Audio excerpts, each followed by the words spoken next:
पौष माशामध्ये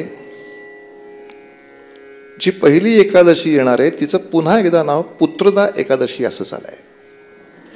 आपण पूर्वी हे पाहिलं की पुत्रदा एकादशी वर्षातून 2 वेळा येते. या दृष्टीनं पौषामध्ये पुत्रदा एकादशी आली. पुन्हा एकदा कथेचं तात्पर्य तेच आहे. अपत्यहीनतेचा ज्यांना त्रास आहे अशांनी पुत्रदा एकादशीच्या त्या दिवशी थोडं अधिक तीव्रतेनं ते व्रत करावं. त्यांचं भाग्य बदलायची शक्यता नाकारता येत नाही. आणि कृष्ण एकादशी आहे, तिचं नाव छान आहे, सफला एकादशी. सफला एकादशी असं सांगते की जशी त्या चंद्रसेन राजाची कथा आहे तशीच छोटीशी कथा आहे. अनायासे जरी झालं तरी त्याचं फल तुला मिळणार आहे. या दृष्टीनं चंपावती नावाची नगरी होती. याच्यातला जो राजा होता त्याला 5 पुत्र होते. या 5 पुत्रामधला जो धाकटा पुत्र तो शेंडेफळ जास्त लाडावला, त्यामुळे तो बिघडला. मात्र एक आहे, राजाने कठोर निर्णय घेतला की हा बिघडलेला पोर आपल्या राज्यामध्ये ठेवून उपयोगाचा नाही, म्हणून हाकलला. घरातून हाकलून दिला, रानावनामध्ये राहू लागला. आणि अशा वेळेला अनायासे या एकादशीच्या दिवशी पूर्ण निराहारही घडला. आणि का कोणास ठाऊक तो एका ऋषींच्या दर्शनाला काटेरी वनातून जाणार असा योग प्राप्त झाल्यामुळे त्या काटेरी वनामुळे सगळे कपडे फाडून घेतले गेले आणि पूर्ण वस्त्रहीन अवस्थेत थंडीमध्ये कुडकुडत शरीराला अत्यंत कष्ट असे सहन करत त्या बिचाऱ्यांनी त्या थंडीमुळे त्याला झोप नाही आली. म्हणजे एकादशीच्या दिवशीच्या रात्रीचं जागरण झालं, निराहार झाला, देह कष्टही झाले. आणि या थंडीच्या यातनातून मला मुक्ती मिळावी, मला वाचवा म्हणून नामस्मरणही तसं अखंड झालं. या सगळ्या गोष्टीनं त्याची बुद्धीही पालटली आणि त्याला पुन्हा एकदा राज्यपदाचा लाभ झाला. अशी छोटीशी कथा सफला एकादशीची येते. माघ मासाकडे वाटचाल करूया. माघ मासामध्ये पहिल्या एकादशीचं नाव आहे जया एकादशी.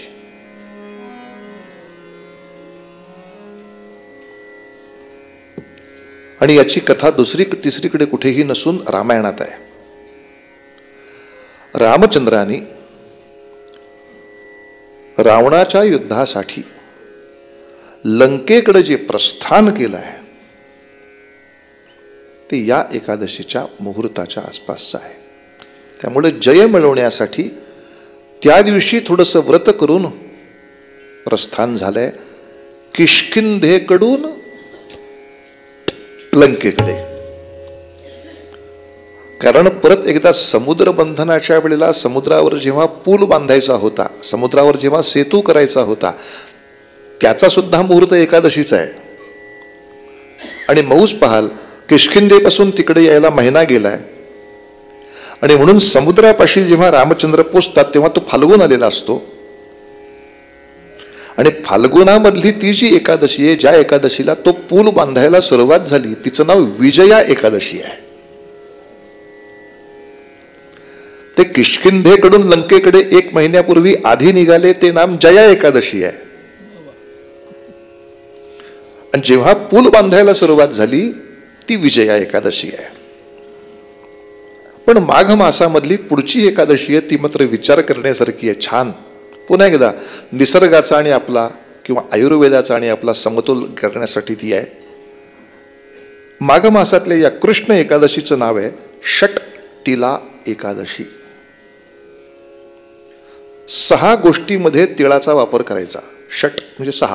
तीळ वापरायचे माघात. कुठे कुठे वापरायचे? आपल्याला आश्चर्य वाटेल या व्रताचं. असं सांगितलंय की गाईच्या शेणामध्ये थोडेसे तीळ टाकून 108 पिंडी बनवाव्यात, शिवपिंडी. आता विष्णू व्रतासाठी शिवपिंडी करणं, पण शिवपिंडी केली आकाशात पतितम तोयम यथा गच्छति सागरम, विष्णू स्वरूप म्हणून जी शिवपिंडी केली आणि त्याचं पूजन केलं तरी विष्णू स्वरूपाकडे जाणार आहे. पण आपल्या लक्षात येईल या थंडीच्या दिवसामध्ये माघाचे जे सगळे दोष येणार आहेत आणि आपल्या शरीराकडे येणारे अनेक वातावरणातले दोष दूर करण्याची शक्ती त्या गायीच्या शेणात आहे. अनेक शारीरिक आजार दूर करण्याची शक्ती त्या तिळामध्ये आहे.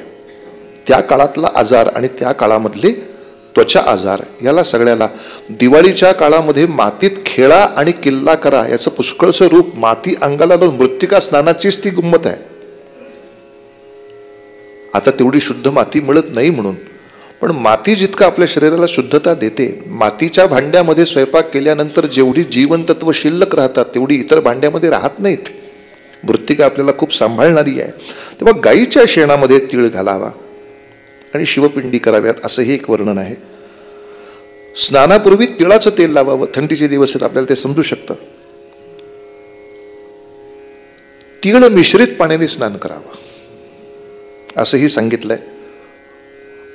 काही लोकांची परिस्थिती नसेल हो, अशा तिळाने करावं.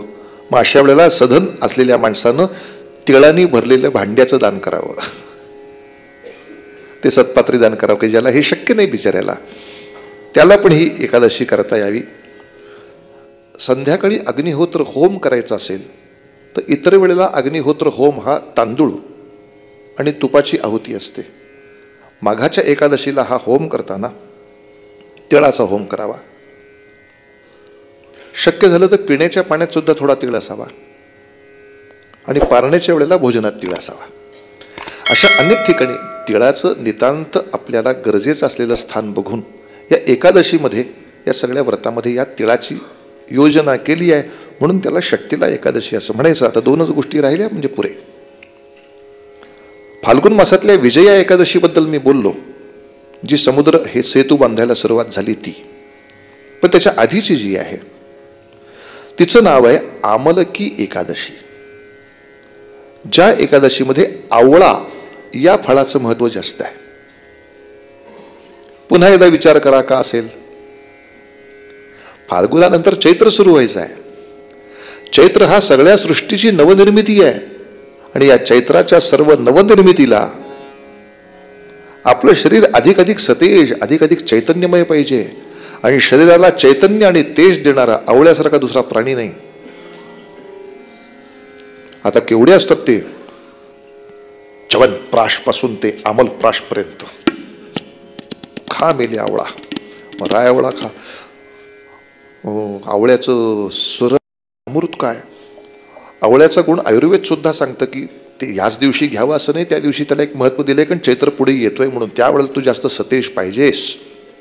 पण घेतलं तर आयुर्वेद सुद्धा सांगतो ते आयुष्य थांबवतं. मी घाबरलो होतो पहिल्यांदा, मला आवळ्याचं रस प्यायल्यावर आयुष्य थांबतं. आयुष्य म्हणजे वय हो. तुम्ही 30व्या वर्षी आवळ्याचा रस प्यायला सुरुवात केलं की तुम्ही 40 वर्षाचे झालं तरी 30 वर्षाचे दिसता. पांडुरंग हरी वासुदेव हरी अशा अर्थाने ते आयुष्य थांबवतो. पहिल्यांदा वैद्यांनी सांगितल्यावर खरंच घाबरलो होतो. आवळ्याचा रस प्या म्हणे रोज, आयुष्य थांबतं. म्हणजे वृद्धापकाळ त्याला लवकर येत नाही, अशक्तपणा येत नाही, हा त्याचा अर्थ. म्हणून इच्छा अशी आहे की द्वादशीला आवळ्याचं थोडंसं भोजनामधलं भाग असावा. पण आवळ्याच्या झाडापासून येणारा गंध सुद्धा किंवा झाडापासून येणारा वायू सुद्धा चैतन्यमयी असणार आहे. तो त्या काळात तुला नक्कीच लाभ देणार आहे. म्हणून या एकादशीला म्हणजे फाल्गुन मासातल्या आमलकी एकादशीला शुक्ल पक्षातल्या जे भजन पूजन करायचं असेल तर ते आवळ्याच्या झाडापाशी जर केलं तर त्याला महात्म्य जास्त मोठं आहे असं या ठिकाणी सांगितलं गेलेलं आहे. जमलं तर त्या आवळ्याच्या झाडाला 108 प्रदक्षिणा पण करा म्हणतायत. म्हणजे त्या वृक्षाच्या वातावरणात आपल्याला जास्त काळ राहायचंय. त्याच्यापासून आपल्याला प्रचंड मोठी शक्ती स्रोत मिळणार आहे. बस हे सगळे 12 महिन्याचे 12 झाले. पण महाराज 13वा महिना असतो ना, अधिकाचा जो मास येतो, दुष्काळात 13वा नाही सांगत आहे, पण आपल्या धर्मशास्त्रात सुद्धा एक 13वा महिना येतो ना, ज्याला पुरुषोत्तम मास असं म्हणतात. तेव्हा या पुरुषोत्तम मासाचं महात्म्य थोडंसं सांगितलं की आपलं एकादशी महात्म्य नावाचा जो प्रकरणात्मक आपल्या पाताळ खंडामध्ये आलेला मोठा भाग आहे. आपण कल्पना करा, तरी आपण संक्षेपामध्ये पटपट पाहिलं तर ह्या किमान 13 महिन्यांच्या एकादशा आपण कव्हर करू शकलो. पुराणाला कव्हर करायला बराच वेळ जाईल, कागदाचं कव्हर लवकर होईल. पण हे सगळंच आता घ्यायचं म्हटलं तर याच्यामध्ये शिवकथा आहेत, राधाकृष्ण या विषयावर याच्यावर खूप मोठं भाष्य आहे, गणेशाच्या कथा आहेत, कार्तिकेयाच्या आहेत, कालांतराने त्याही पाहू. याच्यामध्ये छोटीशी कथा फक्त अशी आली आहे पुरुषोत्तम मासाची, कारण पुरुषोत्तम मास हा साधारणतः पुण्य मिळण्याच्या बरोबरीनं सद्बुद्धी प्राप्त व्हावी यासाठी अधिक आहे. आत्तापर्यंत आहे यापेक्षा काहीतरी अधिक मिळावं, माझी भगवंताकडे जाण्याची आत्ता माझी दृढ बुद्धी आहे ती आणखीन दृढ बुद्धी व्हावी यासाठीचा विचार करायचा असेल तर अवंतीपुरामध्ये शिवशर्मा नावाचा जो ब्राह्मण आहे याचाही तो पुत्र एक बिचारा चांगल्या घरात जन्माला येऊन सुद्धा कुसंगतीला लागला आणि व्यभिचारी झाला. हा पठ्या व्यभिचारासाठी जास्त पैसा पाहिजे अशी कल्पना करून आपल्या व्यभिचाराची प्रकरणं थोडीशी मिटवून म्हणजे दुसऱ्या कोणाला न समजू देता एका ऋषींच्या आश्रमापर्यंत पोचला आणि म्हणाला, मी असा एका विद्वानाच्या घरामध्ये जन्माला आलेला पुत्र आहे, मला काही व्रत करायची इच्छा आहे. कोणतं व्रत पाहिजे रे बाळा? लक्ष्मी प्रसन्न होईल असं द्या. वारे पठ्या, लक्ष्मी प्रसन्न होईल असं व्रत द्या. त्याला ऐकून व्यभिचारासाठी चैनीसाठी आवश्यक पैसा होता आणि ऋषींना कल्पना नाही ह्या प्रकरणाची. त्यांनी दिलं त्याला लक्ष्मी प्रसन्न होईल असं व्रत, पण का कोणास ठाऊक. त्याचं दैव सुदैव की तो जेव्हा असा भ्रष्टाचार आणखीन वाढवण्यासाठी मला पैसा पाहिजे असं सांगायला त्या ऋषींकडे आला तेव्हा तो अधिक मास आला होता. या काळामध्ये त्याला लक्ष्मीसाठी व्रत सांगितलं, पण या पठ्याने या अधिक मासामध्ये प्रतिपदेपासून त्या एकादशीपर्यंत जे लक्ष्मी व्रत सांगितलंय ते सुद्धा इतकं छान केलं. अधिक मासामध्ये लक्ष्मी तर प्रसन्न झालीच, पण लक्ष्मीच्या बरोबरीनं त्या प्रसन्न झालेल्या लक्ष्मीनं जेव्हा विचारलं त्याला या एकादशीला, काय देऊ रे बाळा, त्या मासातल्या तपस्येमुळे त्याच्या बुद्धीमध्ये जी अधिकता आली होती, याच्यामुळे या मुलाच्या मुखातनं शब्द असे गेले. लक्ष्मी साक्षात समोर उभी असताना या पुरुषोत्तम मासाच्या एकादशी पर्यंत यांनी तपस्या केलेली असल्यामुळे, प्रतिपदा ते एकादशी तपस्या झाली असल्यामुळे एकादशीला तप झालं, द्वादशीला लक्ष्मी उभी राहिली. यांनी संकल्प डोक्यात पहिला असा केला होता की व्यभिचारासाठी पैसा खूप पाहिजे म्हणून लक्ष्मी घेऊ, पण अधिक मासामध्ये झालेले तप, ऋषींच्या आश्रमाच्या परिसरामध्ये झालेलं तप, अत्यंत मनापासून केलेलं तप आणि एकादशी पर्यंत उत्कृष्ट तऱ्हेनं संपन्न केलेलं तप असल्यामुळे द्वादशीला जी देवी उभी राहिली, लक्ष्मी उभी राहिली, धनाचा हंडा घेऊन उभी राहिली आणि विचारती झाली, काय देऊ बाळा तुला, किती धन देऊ बाळा तुला. तेव्हा या अधिक मासाच्या तपस्येनं त्याच्या मुखातनं शब्द आले, ज्या योगे जीवनाला साधुता प्राप्त होईल असं काहीही दे, ज्या योगे माझ्या जीवनाला दिव्यता प्राप्त होईल असं काहीही दे. आणि म्हणून महालक्ष्मीनं त्या मला अधिक मासातल्या तपश्चर्येनं तू पुरुषोत्तमाच्या पदापर्यंत जाऊ शकशील असा आशीर्वाद त्याला दिला. अखंड अधिक मास त्याचं व्रत झालं आणि तो पुरुषोत्तम पदापर्यंत गेला. पुरुष हा शब्द आपल्याकडे साधारणतः मनुष्य या अर्थी येतो, नर या अर्थी येत नाही. मनुष्य जन्म, त्या मनुष्य जन्माची उत्तम गती ज्या मासामध्ये, ज्या महिन्यामधल्या अधिक यत्नाने मनुष्याला मिळू शकते, असा पुरुषोत्तम मास आपल्याकडे अधिक मास म्हणून साजरा केला जातो. याही वर्षी अधिक मास आहे, तेव्हा अधिक मासाचा अधिक काहीतरी संकल्प करून ठेवायला हरकत नाही, तो करूच या. काल काही लोकांनी मला पृच्छा केली होती म्हणून त्यांच्या कानापर्यंत घालण्यासाठी आपलं नेहमीचं जे निवेदन आहे ते कानावर घालतो. दर फेब्रुवारीच्या 21 फेब्रुवारी ते 28 फेब्रुवारी या 8 दिवशी अंदमानला जाऊन स्वातंत्र्यवीर सावरकरांच्या 26 फेब्रुवारीच्या पुण्यतिथीच्या निमित्तानं त्यांना वंदन करण्यासाठी, त्यांना मानवंदना देण्यासाठी गेली 10-12 वर्ष महाराष्ट्रातून बरीच माणसं जात आहेत. प्रतिवर्षी मीही काही लोकांची सहल घेऊन त्या ठिकाणी जात असतो. ज्यांना कोणाला या सहलीमध्ये सहभागी व्हायचं आहे फेब्रुवारीमधल्या, त्यांनी माझ्याशी संपर्क करा, मी आपल्याशी संपर्क करेन. सावरकरांना अभिवंदन करू. नेहमीच दरवर्षीच्या आपल्या फेब्रुवारीमध्ये ही यात्रा असते, त्यामुळं मी अलीकडच्या प्रवचनामध्ये या गोष्टी सांगत असतो. असो, ज्यांची इच्छा जशी त्याप्रमाणे त्यांनी त्याचा विचार करावा. तूर्त आज ह्या एकादशी महात्म्याला थांबवत असताना मी असंही आपल्याला सांगितलं की पद्मपुराणामध्ये वाल्मिकी रामायणापेक्षा सुद्धा थोड्या काही वेगळ्या कथा आहेत. एकाच पद्मपुराणामध्ये 2 वेगवेगळ्या खंडामध्ये रामांच्या 2 वेगळ्या कथा आल्या आहेत. अशा वेळेला वाटतं की ही कथा खरी का ती कथा खरी, काय असेल? तर लक्षात ठेवायचं असं की दोन्ही कथा खऱ्याच. का बरं दोन्ही खऱ्या? तर 4 युगांचं एक कल्प होत असतं आणि अशी आतापर्यंत 7 कल्प झाली आहेत. या प्रत्येक 7 कल्पामध्ये 4ही युग झाली आहेत. प्रत्येका वेळेला राम झालेले आहेत, प्रत्येक वेळेला कृष्ण झालेले आहेत, प्रत्येक वेळेला आपण पण झालेलो आहोत आणि प्रत्येक वेळेला पुढे आपण होणारच आहोत. वाईटही वाटून घ्यायचं काही कारण नाही. अर्थात त्रेतायुगात पण आपण असणारच, पण आपल्याला आठवत नाही आपण त्रेतायुगात कोण होते. तो आपण द्वापारातही असणारच होतो. कारण जगामध्ये कुठलीच गोष्ट नष्ट होत नाही, ती फक्त रूप बदलते. हे विज्ञानच सांगतोय ना मी आपल्याला. वेगळ्या रूपात असू पण आपण असणार तेव्हा. आता आपण ह्या रूपात आहोत. तेव्हा अनेक कल्पांमध्ये ह्या कथा परत परत होत असतात, तेव्हा त्याच्या तपशिलात काही फरक पडतात. ऋषींना त्या जसजशा आठवल्यात तसतशा त्यांनी त्या पुराणात संकलित केल्या आहेत. त्यामुळे मागच्याही वेळेला मी बोललो होतो, विष्णू पुराणामध्ये हिरण्यकश्यपूला मारण्यासाठी विष्णू भगवान नरसिंहाचं रूप घेऊन गरुडावरनं आले असं वर्णन आहे. खांबातनं प्रगट नाही झाले विष्णू पुराणामध्ये. भागवत पुराणामध्ये खांबातनं प्रगट झाले. आता कुठली कथा खरी? दोन्ही खऱ्या. एका कल्पात हे झालं, एका कल्पात ते झालं. आता हे नक्की कुठल्या कल्पात झालं हे कंसात टाकायचं राहून गेलं त्यांचं. पण काही वेळेला असं झालंय, काही वेळेला असंही झालंय.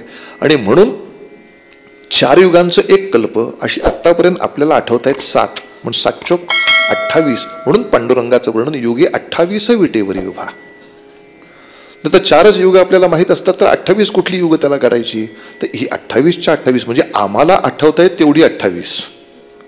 तो बिचारा विटेवर उभं राहून आपल्यावर सातत्याने कृपादृष्टी ठेवतोय आणि एक छोटीशी अपेक्षा करतोय की एखादं तरी असं एकादशी सारखं व्रत आणि त्या दिवशीच्या दृष्टीनं शक्यतो जास्तीत जास्त समाजकार्य, जास्तीत जास्त उपासना, जास्तीत जास्त तपश्चर्या, जास्तीत जास्त सदाचरण, या सगळ्यांनी प्रचंड मोठी शक्ती आपल्या भक्तांनी मिळवावी आणि त्या स्वतःच्या शक्तीच्या जोरावर समाजातली किंवा समाजाच्या मनातली जी मूळ राक्षसासारखी आसुरी इच्छा कुठे दबा धरून बसली असेल, त्या सगळ्या आसुरी इच्छांना, त्या असुराच्या स्थानांना नष्ट करावं.